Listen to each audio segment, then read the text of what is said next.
Hey everybody, what's up? All right, this lab should look familiar to you. All right, it was similar to the default route lab. Boy, it is the default route lab, but we didn't get to test some of the telnet stuff.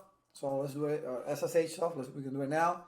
And also, what we're going to do is configure static routes here. So we're already here. We look at it.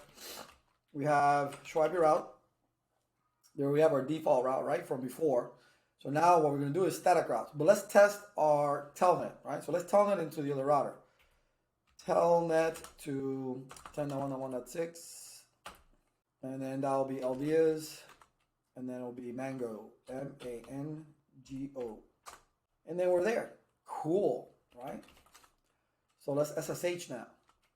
So we're going to go SSH.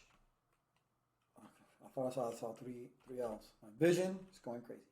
SSH minus L, 10.1.1.6, and then, nope, LDIS, 10.1.1.6, and password, Mango, MANGO. And there we are. So we saw that telnet, same configuration we did in the basic housekeeping, but now we're doing it between routers, so Linux is not involved. All right, so we can go ahead and test it back and forth. All right, so we know we have connectivity back and forth. We know we can telnet and SSH, no big deal. But now we want to do static routes. Static routes. All right, so when you're doing static routes, basically you're telling, I mean, we have a default route regardless, but we'll use a static route. And by default, it has an administrative distance of 0. All right, depending if you use the exit interface, is 0. If you use the next router's hop address, is 1. All right, we'll use the exit interface.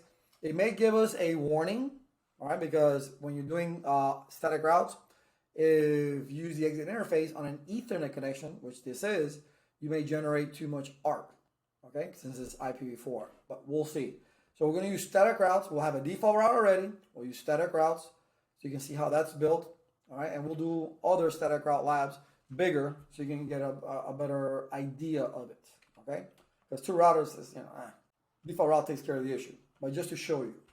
All right, IP route, same command, but this time, this router, he doesn't know about the 2 network. That's the only network he doesn't know about. Okay, 192.168.2.0 that has this mask.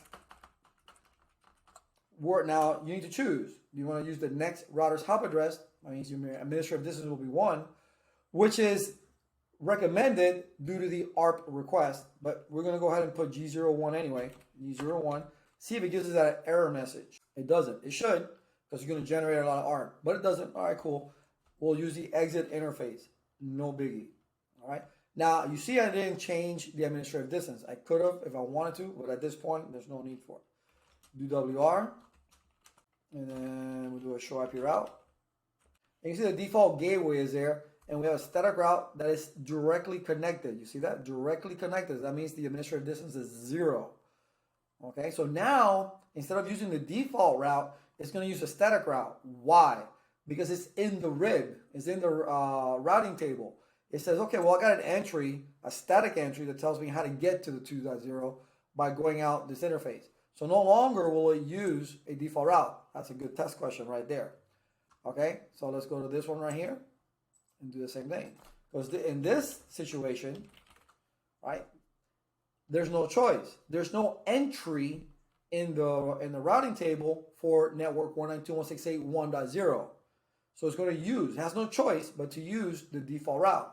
But I'm going to create a static entry, IP route, that says, hey, if you want to go to the 192.168.1.0 that has this mask, just go out the G0/2 interface, UWR. Oops. Show IP route. So now when you look at it, so you have your default route, that's fine, but you have a static entry now to that network. So no longer do you need to use the default route as far as this topology is concerned. Now you're using the static route. So let's go ahead and let's go to this PC here, okay, and let's ping that way. Ping 192.168.1.1. Oh. case sensitive, stressed. 192.168 in a safe space. Okay, there we go. We can ping across. Okay, Control C. All right, so, but again, it's using the static entry. Why? Because it's in the routing table. It will look at the routing table and say, hey, there is an entry for that network.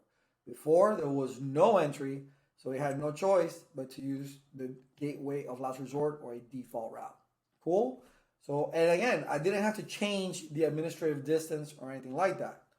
All right, I didn't have to, because it's when you put in an administrative distance, when you want to use it as a backup route, that's what's called a static floating route, and we'll create a lab like that.